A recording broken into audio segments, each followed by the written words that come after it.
I mentioned his mom, she was one of those. Yeah. But I'm a homie, ain't getting no money. Keep laughing because it's funny. When he come here, if he ever come here and say, how you feel, Rose getting all that money? And I ain't got no jobs for him or nothing. You're not hiring?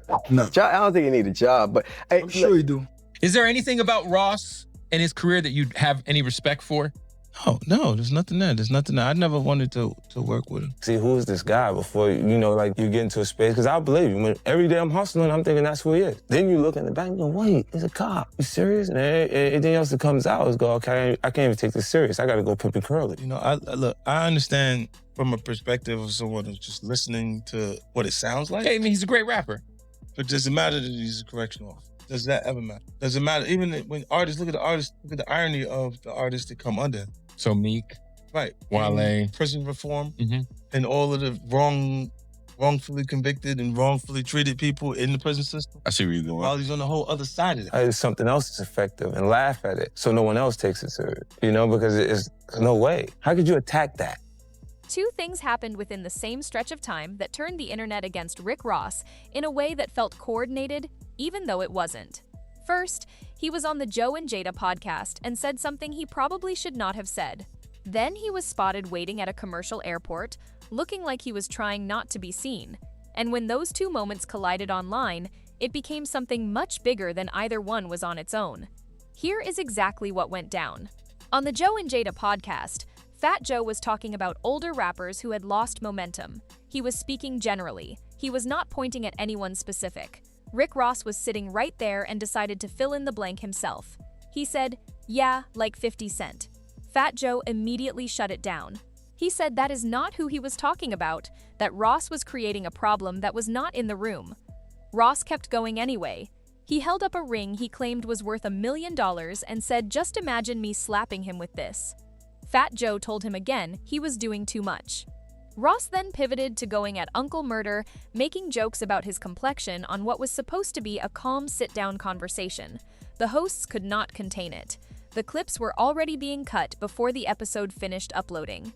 This matters as setup, because it put Ross in a specific energy online before the airport photo ever surfaced. He was already being talked about as someone reaching, someone swinging at targets who were not even in the conversation. Someone who needed attention that was not coming to him naturally. And then the airport photo dropped. Ross was spotted at a commercial airline gate, dressed down, moving quietly, clearly not trying to make a moment out of it.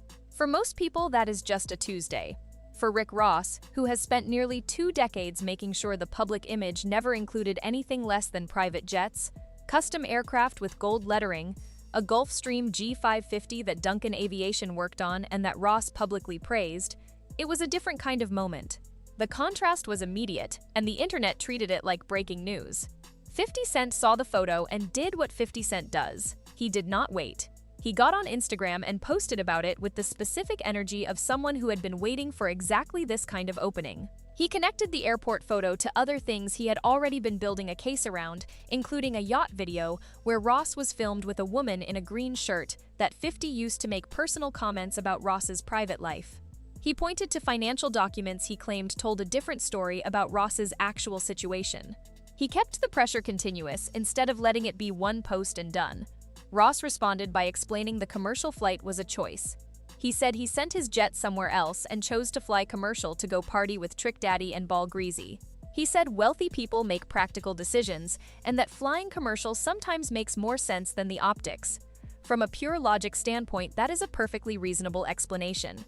The problem is that social media does not reward reasonable explanations in the middle of a pile-on. The defense landed flat, and 50 kept going.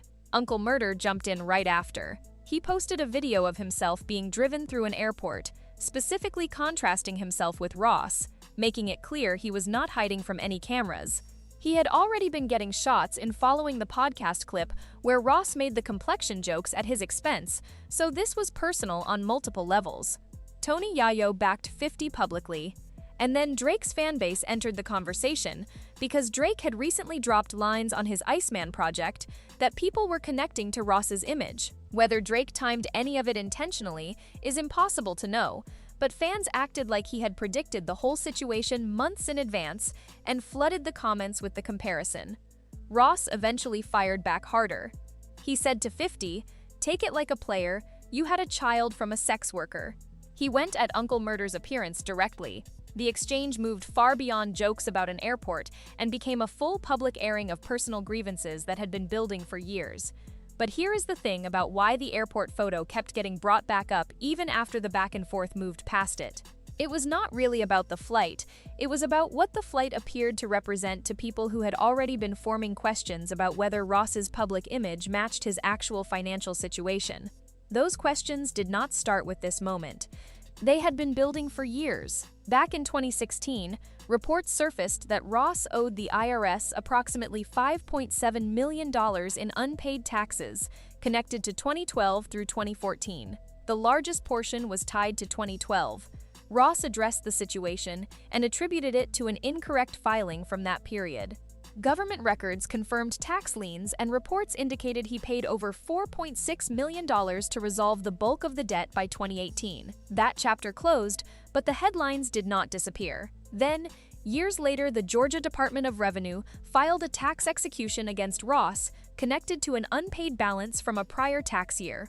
The original amount was relatively small, but interest, penalties, and collection fees reportedly increased the total over time. Taken alone, neither of these stories would be enough to build a narrative. Together, and stacked against the image of a man who built his entire brand around financial dominance and business mastery, they gave critics a pattern to point to. Beyond the tax headlines, there were other stories creating pressure in the same period. Boss Wings Enterprises, a company connected to members of Ross's family, faced more than $100,000 in penalties following a Department of Labor investigation into restaurant locations in Mississippi. Employees had reportedly been improperly charged certain work-related costs. And a lawsuit connected to Ross's 2024 car show in Florida alleged that accessibility accommodations that had been advertised for attendees with mobility needs were not properly provided during the event.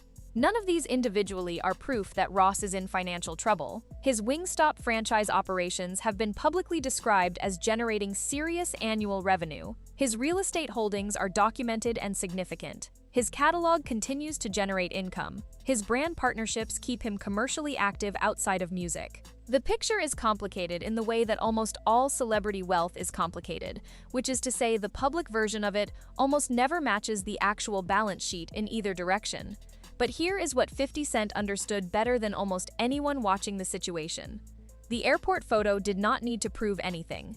It just needed to exist at the same moment as everything else. The tax headlines, the legal stories, the podcast clip where Ross was clearly reaching, the yacht video, the ongoing feud, all of it was already in the air.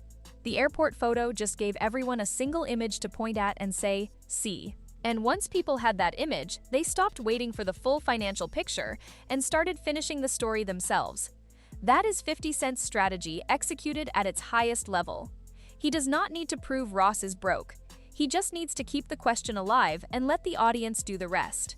You cannot respond to it with logic, because logic does not travel as fast as a meme. You cannot ignore it, because the silence reads like confirmation. You cannot engage it directly without amplifying the story further.